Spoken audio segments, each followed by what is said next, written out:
에스더 이야기로 함께하고자 합니다. 에스더 오늘과 다음 주 두 차례에 걸쳐서 좀 은혜를 나누고자 하는데요. 에스더서는 에스라, 느헤미야, 에스더 역사서의 마지막 책입니다. 그 다음에 욥기가 등장하죠. 역사서의 마지막이라는 뜻은 이제 이 역사로 성경의 이야기는 끝이 나고 400년 신구약 중간 시대로 넘어가는데 그 역사서의 마지막입니다. 이 역사의 기록의 이 마지막인 에스더는 과연 어떤 이야기를 하고 있는 것일까? 물론 신약 성경이 우리에게 주어지지만 그 이야기를 오늘 잠시 나누고자 하는 것입니다. 에스더서의 배경은 그렇습니다. 이스라엘이 바벨론에게 멸망한 지 100년 정도 지났다고 합니다. 70년이 지나고 페르시아 바사 제국이 등장하고 일부의 사람들은 예루살렘으로 복귀를 했습니다. 스룹바벨과 예슈아와 같은 사람들이 복귀를 했고요. 그런데 페르시아에 남아있던 사람들이 있었습니다. 에스더와 어떤 무리의 유대인들은 오늘 수산이라고 하는 당시 페르시아의 수도입니다. 페르시아의 수도인 이 수산 지역에 남아 있었는데 그곳에 살던 모르드게와 에스더의 이야기를 중심으로 오늘 에스더서는 진행이 되고 있는 것입니다. 에스더라고 하는 이름의 뜻은 별이란 뜻입니다. 여러분 딸의 이름을 지을 때 이렇게 예쁜 이름을 짓고 싶지 않습니까? 이 에스더 별이라고 하는 이름의 딸은 참 예쁘게 자랐습니다. 그런데 어린 시절에 모두 부모님을 잃어버리고 말았습니다. 부모님이 다 돌아가시고 별이란 이름에 맞지 않게 부모님 없는 삶을 살아야 됐죠. 하지만 하나님께서는 에스더에게 참 귀한 부모님 같은 분을 줬습니다. 그의 이름이 모르드게입니다. 모르드게는 그의 사촌 오빠입니다. 아마 조금 나이가 차이가 나겠죠. 이 사촌 오빠가 이 에스더를 양육하게 되는데요. 에스더는 이 모르드게 아래에서 참 잘 자랐습니다. 믿음으로 잘 성장해서 이제 일정한 나이가 되게 된 것입니다. 자, 이런 에스더의 이야기가 있는 가운데서 페르시아 당시의 왕궁의 이야기가 에스더서에 등장하고 있습니다. 에스더는 이런 상황 속에서 아하수에로라고 하는 왕이 다스리던 시대에 살고 있었습니다. 아하수에로 왕은 자신이 권력에 빠져서 매일같이 잔치 파티를 하던 사람이었습니다. 에서 1장 4절은 그 당시의 왕궁의 모습의 한 단면을 이렇게 보여주고 있습니다. 왕이 여러 날 곧 180일 동안에 그의 영화로운 나라의 부함과 위엄의 혁혁함을 나타내니라. 180일 동안 잔치를 벌인 것입니다. 매일 밤마다 술 파티, 자기의 권력을 드러내는 그런 데 빠져 있었던 것입니다. 자, 그리고 나서 187일까지 파티가 진행이 되는데 한날은 이 왕이 술에 취해 가지고 사람들한테 호기를 부립니다. 내 왕비 와스디라는 여자가 얼마나 예쁜지 아느냐, 내가 그 여자를 데려다가 좀 보여주겠다고 말합니다. 그러니까 옆에 좀 그런 사람인 겁니다. 자기를 과시하는 그런 사람인데 이 왕비 와스디가 이날 왕이 오라고 했는데 안 온 겁니다. 이제 사람들 앞에서 망신을 당한 거 아닙니까? 자, 그러니까 그 자리에 있던 남자들이 화가 나서 이제 이 여자를 어떻게 할 것인가, 이렇게 왕이 불러도 오지 않는 이런 문제가 각 가정마다 벌어지게 되면 질서가 무너진다고 하면서 이 와스디 폐위를 이야기합니다. 그래서 와스디가 폐위가 되는 일이 벌어지게 됩니다. 갑작스럽게 술 마시다가 벌어진 일입니다. 이 술 조심해야 됩니다. 술 마시다가 별의별 일이 다 생기는 것입니다. 자, 이런 과정에서 이제 이 페르시아는 와스디 이후에 왕비를 다시 세워야 되는데 일종의 미인 대회를 하게 됩니다. 전국에 있는 미인들을 모아다 놓고 이제 여왕을 뽑는데요. 그 가운데에 별이라고 하는 이름의 에스더가 출마를 하게 됩니다.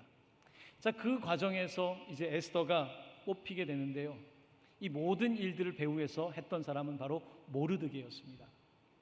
모르드게는 믿음의 사람이었습니다. 그리고 정치적인 국제 정세에 대한 식견이 있었던 사람입니다.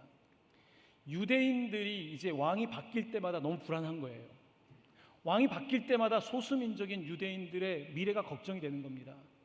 모르드게는 아마 에스더를 퀸 메이커로서 여왕으로 만들려고 했던 것 같습니다. 왕을 만들려면 킹 메이커가 있어야 되지 않습니까?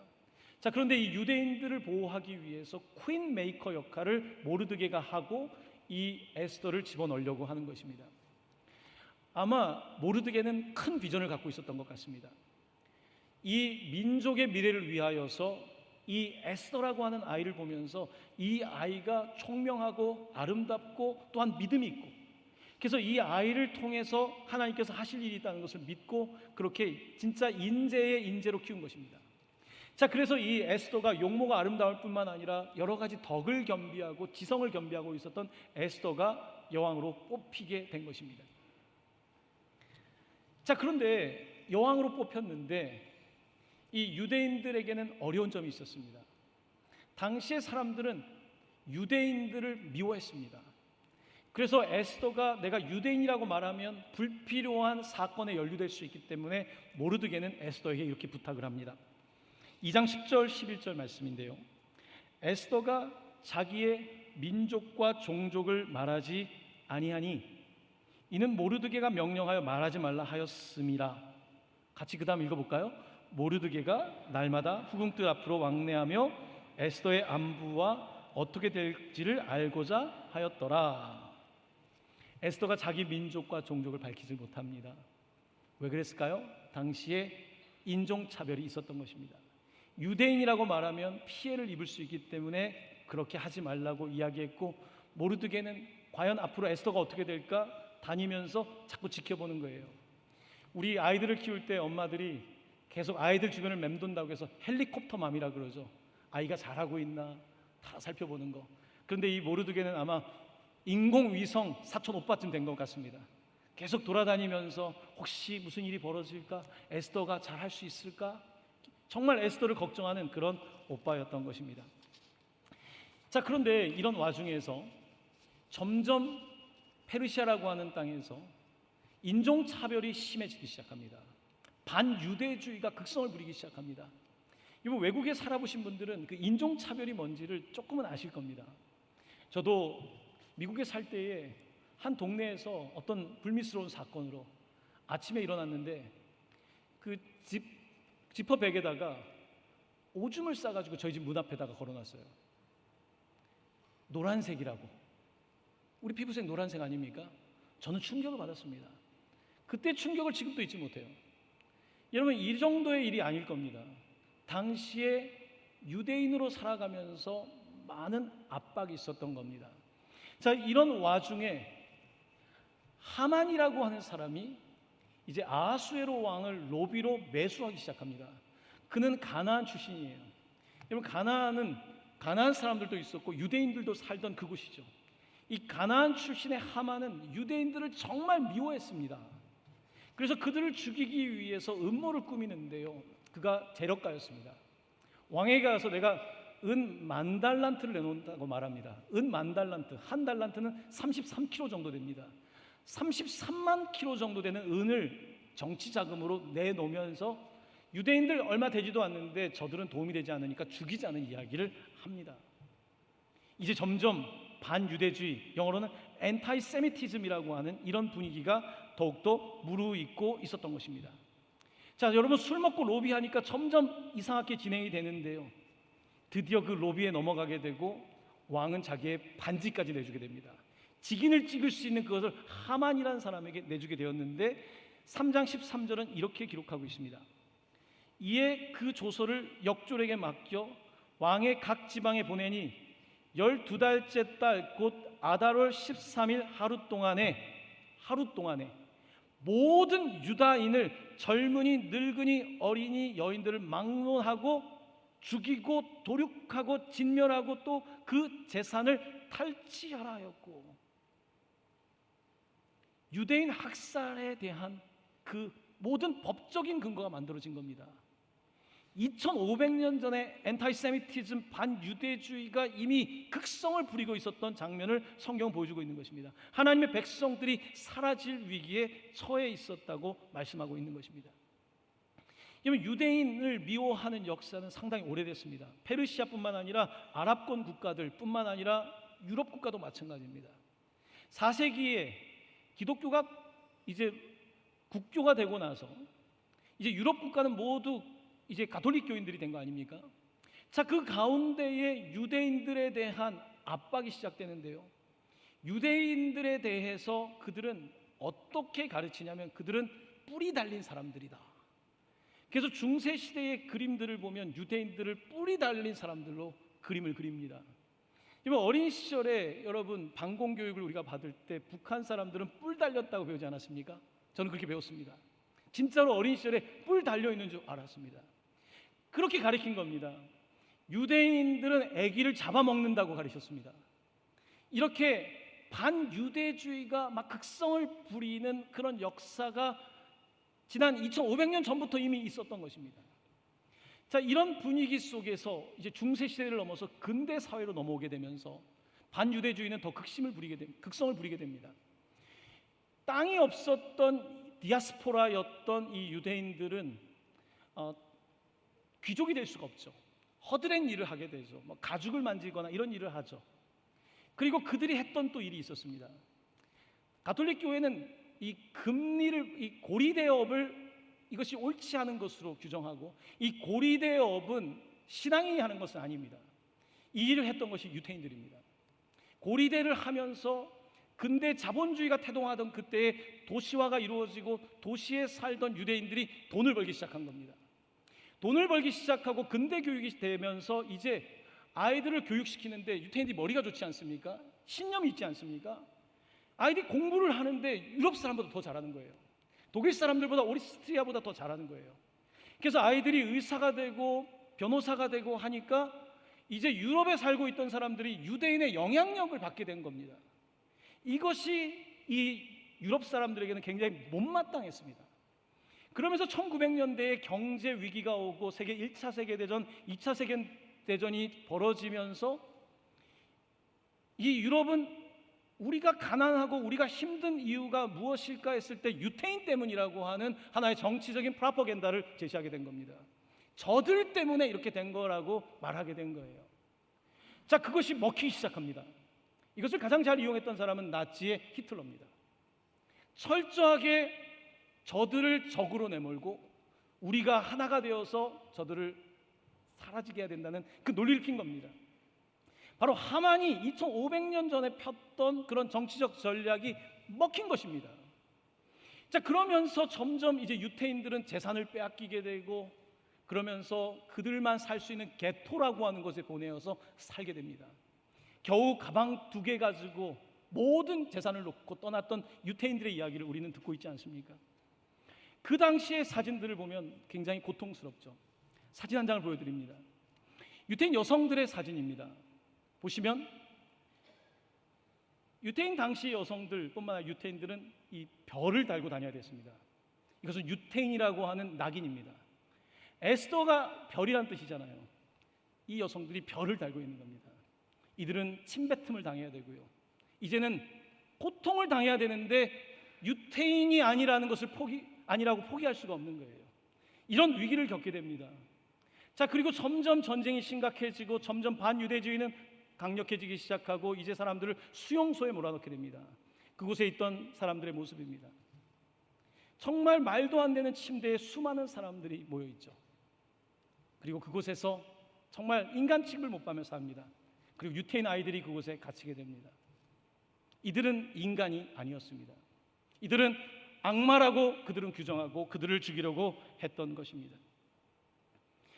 자, 이렇게 점점 나치가 제2차 세계대전에 더 어려움을 당하니까 더 힘들수록 저 유대인들 때문이라고 점점 증오를 일으키는 정치를 씁니다. 정치는 편가르기거든요. 결국은 편을 갈라서 상대를 적으로, 악으로 내몰 때에 권력을 장악할 수 있기 때문에 이런 방법을 사용하는 것 아니겠습니까?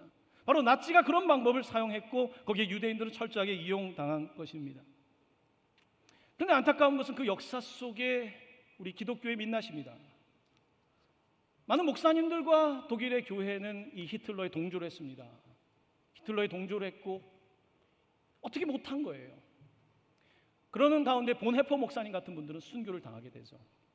소수의 목소리가 있었지만 절대 다수의 기독교는 침묵했습니다. 침묵은 곧 동조였던 것입니다. 그리고 그 많은 600만이나 되는 사람들이 희생을 당하게 되죠. 이것이 반유대주의의 역사입니다. 그 바람이 벌써 에스더서에 불고 있었다는 것을 우리는 성경을 통하여 알 수가 있는 것입니다. 여러분, 그렇습니다. 오늘 이런 상황 속에서 반유대주의가 아주 막 이제 꽃을 피려고 하는 이 무렵에 모르드게는 그 상황을 어떻게 해야 될까? 베옷을 입습니다. 베옷을 입었다는 것은 삭발했다는 것과 같은 것입니다. 정말 베옷을 입고 죄를 뒤집어 쓰고, 하나님, 저희는 어떡합니까? 하나님의 선택된 민족이 이렇게 사라지게 되면 안 되지 않습니까? 그는 무릎 꿇고 기도를 시작하는 것입니다. 그러면서 왕궁에 있는 에스더에게 편지를 보냅니다. 에스더에게, 너가 왕에게 좀 나가서 그래도 이 상황을 좀 알려달라. 그때 에스더에게 답변이 옵니다.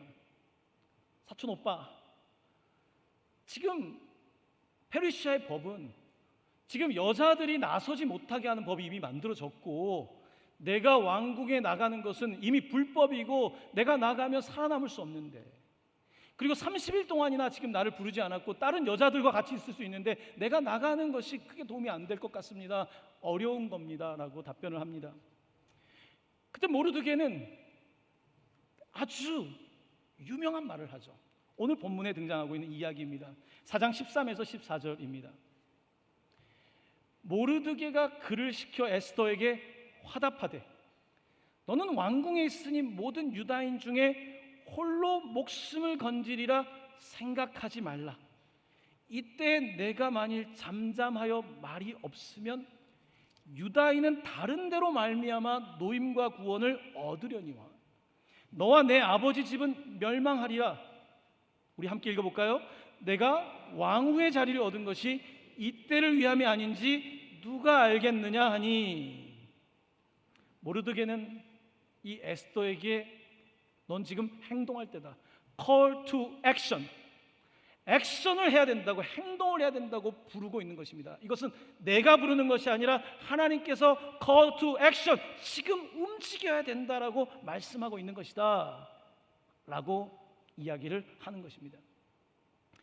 에스더는 어떻게 해야 될까요? 그 어린 나이의 에스더는 자기가 유대인인 것을 아는 사람은 아무도 없습니다.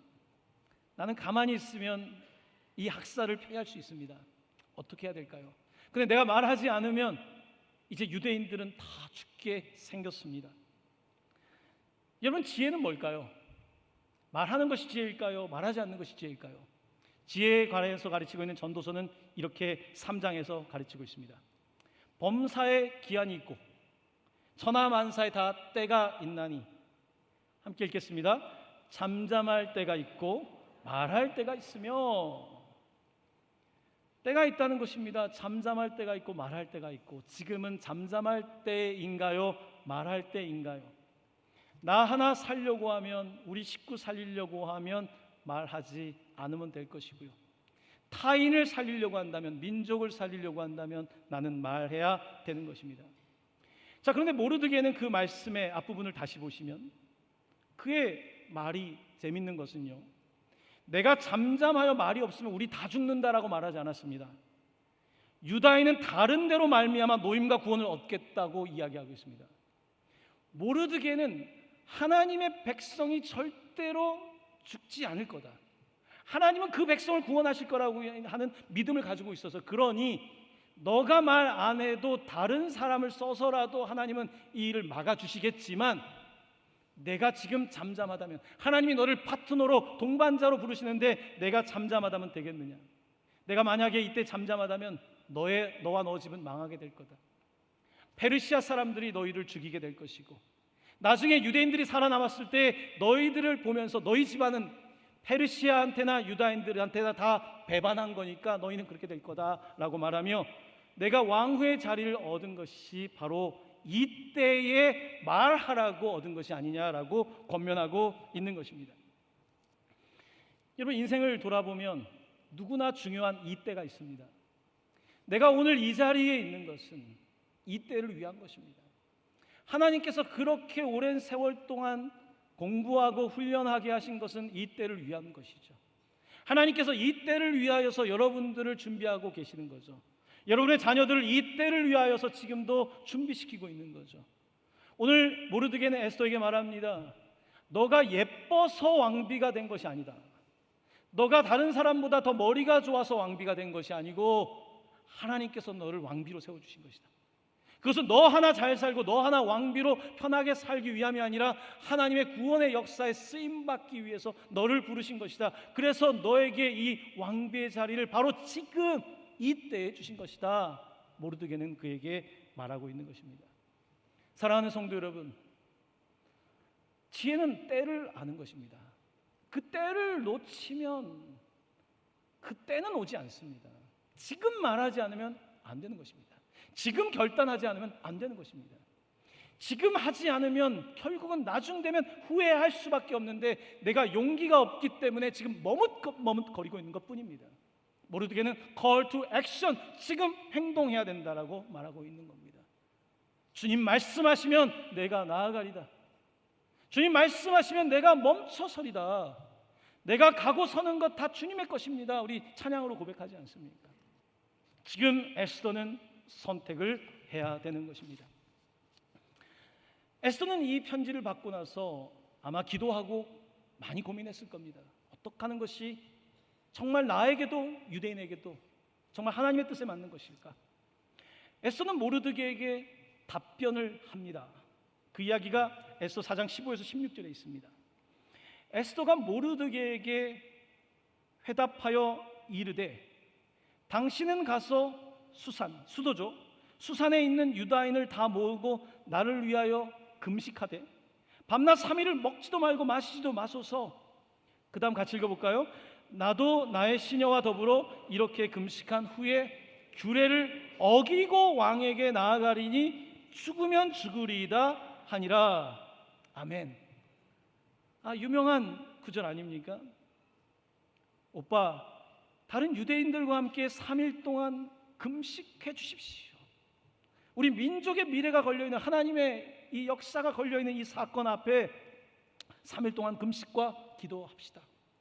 오빠, 우리 여기 있는 시녀들과 나도 함께 그렇게 금식하고 기도하며 우리는 도와줄 사람이 없으니까 은 10,000달란트도 없고 그렇게 권력도 없고 이 소수 민족인 우리는 의지할 데가 없으니까 하나님밖에 없으니까 하나님만 믿고 기도하고 나는 이 엄격한 왕궁의 규례를 어기고 왕에게 나가겠습니다. 그리고 죽으면 죽으리이다. If I perish, I perish.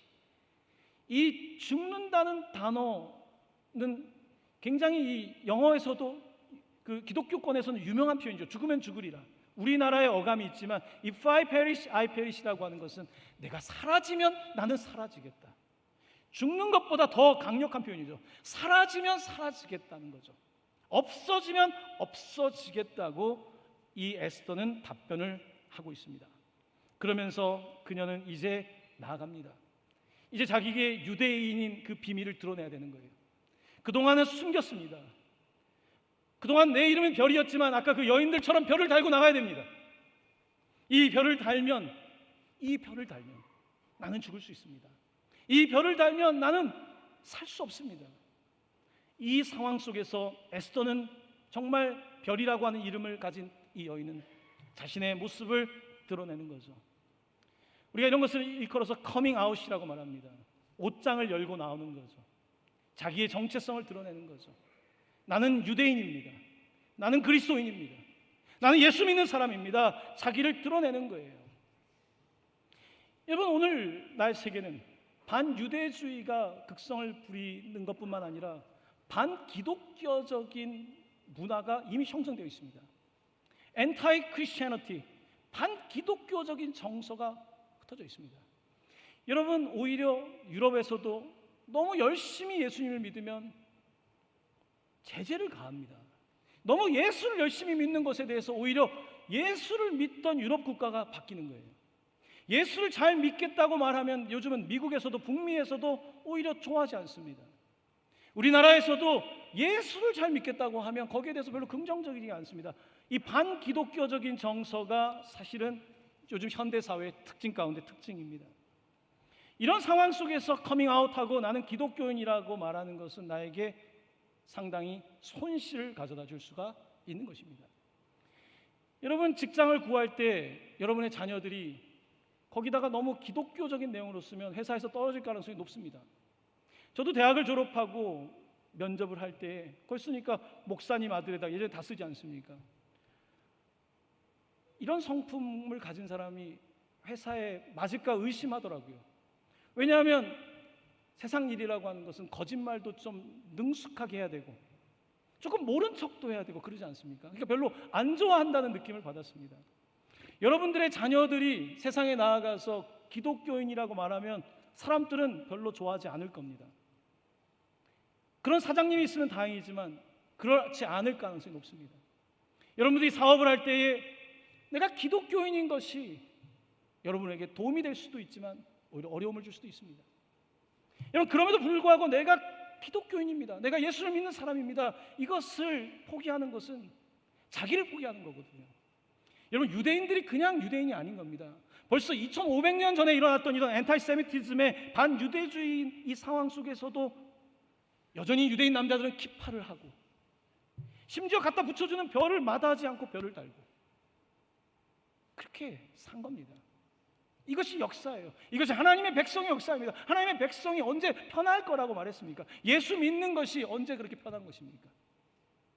오늘 우리 기독교는 어떻게 보면 이 땅에서의 성공을 향한 어떤 복음들을 많이 듣다 보니까 이제 어려움이 닥쳐 있을 때 내가 기독교인이라고 말하는 것에 대해서 상당히 자신감이 없는 거예요. 하나님보다는 다른 것이 우선인 거죠. 하나님을 먼저 선택하는 마음들이 사라지고 이제는 공부가 우선 아닙니까? 직장이 우선 아닙니까? 점점 경쟁이 심해지니까 내가 예수 믿는 사람이라는 것을 말하지 못하는 시대로 바뀌고 있는 것입니다. 하지만 에스더는 달랐습니다. 정말 우리 다음 세대에 이런 딸이 필요한 거죠. 이런 아들이 필요한 거죠. 에스더처럼 나는 죽으면 죽으리이다. 내가 왕비가 되지 못하더라도, 내가 죽더라도 나는 예수 끝까지 믿습니다라고 하는 이 다음 세대가 있는 것 아니겠습니까? 원래 에스더라고 하는 이름, 본명은 유대 이름으로는 하다사입니다.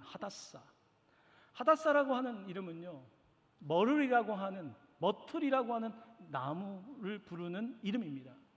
이 머틀이라고 하는 나무의 특징은 아주 향긋한 냄새를 주지만 그 맛은 아주 쓰다고 합니다. 에스더에 걸맞는 이름이죠. 아주 향긋하고 아름다운 에스더지만 그녀 안에 있는 이 쓴맛, 분명한 정체성이 에스더에 있었던 거예요. 바로 이 하다사라고 하는 에스더가 이제 일어나서 이 백성을 위하여서 죽으면 죽으리라, If I perish, I perish라고 하면서 나아가고 있는 것입니다. 그녀는 믿음의 사람입니다. 믿음은 의리를 지키는 것입니다. 성경에 나오고 있는 의는 우리 표현으로 하면 의리라는 말이 가깝습니다. 하나님과의 의리를 지키는 것이 바로 의이고 믿음인 것입니다. 보통 사람은 손해를 보면 가만히 있지 않습니다. 여러분도 손해를 보면 가만히 안 있죠. 핸드폰 값이 잘못 나오면 여러분 전화하지 않습니까? 저도 얼마 전에 전화했어요. 핸드폰 값이 잘못 나왔습니다. 해결해 주세요. 손해보기 싫어하지 않습니까? 여러분, 우리는 살아가면서 내가 손해보면 못 참아요. 요즘 사람들 더 못 참죠. 내가 손해 1도 보면 못 참아요. 자, 그런데 안타깝게도 오늘 우리는 역으로는 옆에 다른 사람들이 고통을 당할 때는 나서지 않습니다. 내가 손해볼 때는 목숨 걸고 싸우고 소리 지르고 난리를 치지만 옆에 있는 사람들이 고난당할 때는 나서는 사람이 별로 없습니다. 대부분이 구경꾼입니다. 정말 오늘 이 시대에는 목소리를 내는 사람이 필요한데, 죽으면 죽으리라는 사람이 필요한데 그런 사람을 찾는 것이 어렵습니다. 학교에서 누군가 왕따를 당할 때 아이들이 나도 왕따 당할까 봐 그 말을 못합니다. 회사를 다니면서 부정한 일이 있지만 말 못합니다. 나도 어떻게 될지 모르니까요. 목소리를 내지 못하고 우리는 길들여져 가고 있는 세상 속에 있는 것입니다. 그리스도인이라고 다르지 않습니다. 예전에 유명한 실험이 있었습니다. 사마리아 비유에 관한 실험. 사마리아 비유 잘 아시죠?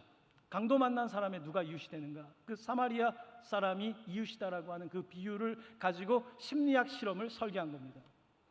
기독교 대학교, 이제 기독교학을 공부하는 학생들에게 이제 이 사마리아인의 비유를 가리켰어요. 수업을 들었습니다. 그리고 실험은 건물에서 건물 사이로 수업이 끝나고 이동하는데 그곳에 강도 만난 사람처럼 쓰러져 있는 사람을 설정을 했습니다. 자, 이 강의를 듣고 이제 다음 강의실로 가는 학생들은 어떤 반응을 하게 될까요? 이 강의를 들었으니까 모두 다 사마리아인이 되는 것일까요? 결과는 흥미롭습니다. 이제 분주한 시간이니까 다음 시간에 수업을 들어야 될 거고, 어떤 사람은 더 아주 중요한 알바 인터뷰를 잡아놓은 이런 것들을 모두 설정을 해놓은 거예요. 조건을 만든 거예요. 자, 그래서 이제 그곳을 지나치는데 대략 40%의 학생들이 어떤 방식이든지 이 사람을 도와주려고 했다는 겁니다. 도와준다는 것은 적극적으로 돕는 사람뿐만 아니라 가다가 직원한테 저 사람 문제가 있다는 것을 말하는 사람까지 도와준다고 해서 40%가 이 일을 도왔다는 것입니다. 자, 그런데 그 가운데서 또 흥미로운 것은 너무 바쁜 상황을 만들어 놓고 이 연출을 했던 사람들 중에는 단 10%의 사람만이 자기가 손해를 보면서 이 사람을 도왔다는 거예요. 자, 그러면서 조심스럽게 이 스터디의 결과는 이렇게 말합니다. 사람은 배운다고 해서 그대로 행동하지 않는다. 이 말은 사람은 그렇게 설교를 듣는다고 해서 그대로 살지 않는다. 그렇게 사는 사람은 10%가 될까 말까이다. 이것이 결론입니다. 그러니까 오늘 여러분들이 설교를 듣고 나가지만 여러분들이 그것을 행동으로 옮길 수 있는 사람은 10%가 안 된다는 것입니다. 사마리아인에 관해서 100번, 1000번의 설교를 들어도 사마리아인이 되기는 쉽지가 않다는 이야기이죠. 이것이 사마리아인의 비유에 대한 결론적인 이야기입니다. 여러분, 우리는 내가 바쁘면 남이 안 보이는 것 아닙니까? 요즘 우리 살아남기 바쁘지 않습니까? 내 자식이라도 살려야 되는 거 아닙니까? 오늘 우리는 이런 세상을 사실은 살고 있고, 이것은 서로가 지옥을 만들어가는 상황을 만들고 있는 거죠. 그리고 그 상황을 정치인들은 이용할 겁니다. 권력자들은 철저하게 이용해서 그렇게 권력은 움직이는 것이니까요. 세상을 바꾸는 사람은요, 절대 다수가 아닙니다, 여러분. 소수의 의로운 사람들이 일어나서 세상을 바꾸는 겁니다. 이 홀로코스트 유대인 대학살이 있을 때에 유대인들을 구해주려고 했던 수많은 독일 사람들, 오스트리아, 영국, 프랑스 곳곳에 사람들이 있었죠. 그들을 찾아내는 일을 유대의 야드 바셴이라고 하는 그 단체는 지금까지 하고 있습니다.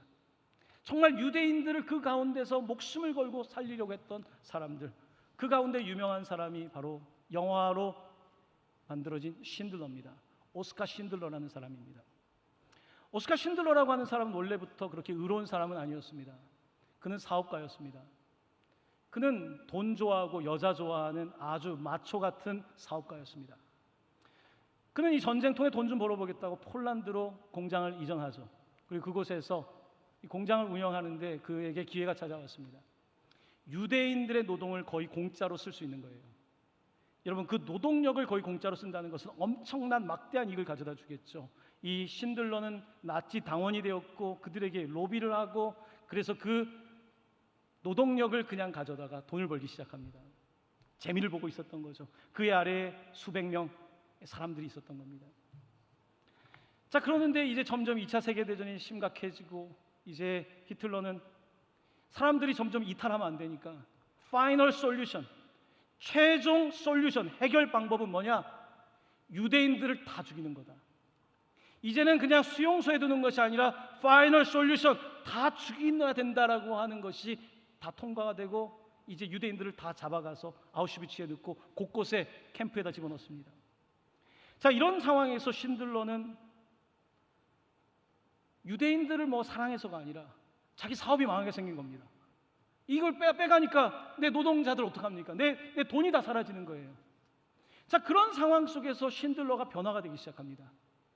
유대인들 편에 서기 시작하면서 그의 마음이 바뀌는 거예요. 이 신들러 리스트라고 하는, 내가 밑에 있는 그 직원들의 이름을 가지고 있는 이 신들러 리스트가 이스라엘에도 있고 미국에도 있고 이 몇 개 오리지널 카피가 있습니다. 몇 년 전에는 어떤 사람이 그걸 가지고 있는데 300억 정도의 그 경매를 하기도 하고 막 그런 이야기가 있었죠. 자, 영화 한 장면을 보시면 이렇게 빨간색 코트를 입고 있는 아이는 진짜 그 캠프에서 빨간색 옷을 입고 있던 아이를 모티브로 해서 이 화면은 만들어진 겁니다. 그 다음 화면에는 신들러 리스트가 있습니다. 1000명이 넘는 신들러 리스트가, 제가 이스라엘 갔을 때 거기 제가 공부하는 그곳에서 야드바셴이라고 하는 곳에서 이 카피를 저희들에게 나눠줬습니다. 그는 약 1200명의 유대인들을 자기의 모든 전 재산을 걸고서 구원했습니다. 한 사람이라도 구원하기 위해서. 영화의 그 장면을 잘 묘사하고 있죠. 그의 무덤입니다. 예루살렘에 가면요, 예수님의 성지순례도 하지만 그 볕이 아주 잘 드는 곳에, 바로 그곳에 그의 무덤이 있습니다. 저는 이 무덤가에서 서 있었습니다. 저도 그 무덤가에 서 있으면서 눈물이 나더라고요. 이렇게 사는 거구나. 이렇게 사는 건데, 나 하나 살기 위해 사는 것이 아니라 누군가를 살리는 일을 하는 것이 하나님이 우리를 부르시는 건데, 우리는 반대로 살고 있구나. 내가 살려고 남을 죽이고, 나 하나 살자고 하나님 없다고 말하고, 그렇게 우리는 용기 없는 삶을 살고 있는 것입니다. 죽으면 죽으리라고 하는 선택을 하는 사람이 있기에 나는 죽지만 누군가를 살리는 것 아니겠습니까? 여러분, 처음부터 도덕적인 사람, 처음부터 신들러도 그런 사람은 아니었습니다. 오늘 우리도 마찬가지입니다. 인간은 다 똑같습니다. 이기적이고요, 나밖에 모르고요, 가족 정도, 그 정도 사랑하는 것도 훌륭한 사람이죠. 하지만 하나님께서는 우리에게 그 정도 수준에 머물기를 원치 않으십니다. 하나님이 사람이 없어서 그렇게 궁해서 오늘 우리를 부르고 있는 것이 아닙니다. 하나님은 오늘 여러분들을 부르셔서 하나님께서 하시는 그 일에, 구원하는 일에, 영혼 구원하는 일에, 한 사람이라도 더 살리는 일에 우리가 동참하기를 원하고 있는 것입니다. 내가 왕비는 아닐지라도, 시녀일지라도, 내가 대단한 권력이 있지는 않아도 내가 있는 작은 곳에서 내가 한 명이라도 살릴 수 있는 그 리스트가 있다면, 신들러 리스트처럼 나에게 그런 리스트가 있다면 얼마나 좋겠습니까? 이순신 장군은 명량 그 해전을 앞두고 나서 이런 말을 했습니다. 필사즉생, 필생즉사. 반드시 죽고자 하면 살 것이고 반드시 살고자 하면 죽을 것이다. 아주 유명한 이야기 아닙니까? 에스더는 죽으면 죽으리라 유명한 말을 남깁니다. 이들은 모두 민족을 위하여서 목숨을 건 위대한 의인들입니다. 하지만 그들의 이야기는 장차올 우리 주 예수 그리스도의 이야기와는 또 차원이 다릅니다. 죽으면 죽으리라에는 조건부가 있습니다. 죽으면 죽으리라. 우리 주님은 조건을 달지 않습니다. 죽으면 죽으리라. 우리 주님은 그렇게 말하지 않고 본인이 스스로 자기의 목숨을 내려놓습니다. 자기의 목숨을 내려놓고 자신이 죽음으로 말미암아 살리기 위해서. 우리 주님은 그렇게 하셨습니다. 그 죽은 자를 우리 하나님께서는 살려주신 것입니다. 이 예수를 하나님이 살렸다고 베드로는 사도행전에서 선포하고 있는 것입니다. 오늘 우리는 이 땅을 살면서 여러분, 죽음 앞에서 겁없는 사람이 어디 있겠습니까? 성도님들이 여러분 늘 매주 장례가 있지 않습니까? 목사는 늘 장례를 보지 않습니까? 죽는 것이 두렵지 않은 사람이 어디 있겠습니까? 이번 주에도 또 암 진단을 받은 사람도 있고 별의별 이야기를 다 듣지 않습니까? 우리는 누구나 죽음의 공포와 앞에 있는 인생에 있는 불안들 때문에 두려워하며 살아가는 것이 인생입니다. 하지만 오늘 우리는 예수 믿고 죽음의 차원을 이미 넘어선 거 아닙니까? 오늘 우리는 죽지 않기 위해 사는 것이 아니라 영원한 생명을 위하여 이미 그 삶을 시작한 것이 아닙니까? 우리는 본 어게인 다시 태어난 사람들 아닙니까? 죽으면 죽으리라는 넘어서 우리는 이미 그리스도와 함께 죽고 그리스도와 함께 사는 그 삶을 시작한 것이 아닙니까? 하지만 우리는 그리스도인이라고 말하지만 정작 세상에 나가서 내가 그리스도인인 것을 말하지 못하고 부끄러워하며 살고 있지 않습니까? 혹시나 나에게 피해가 올까 봐 숨기며 예수 믿고 있지만 예수님은 뒷전에 있는 것은 아니겠습니까? 오늘 에스더서는 아주 흥미로운 책입니다. 에스더서에서는 공교롭게도 하나님이라고 하는 단어가 단 한 번도 등장하고 있지 않습니다. 단 한 번도 하나님이라는 글씨가 없어요. 어떤 사람은 왜 이게 성경에 있어야 될까라고 질문을 던지는 사람도 있습니다.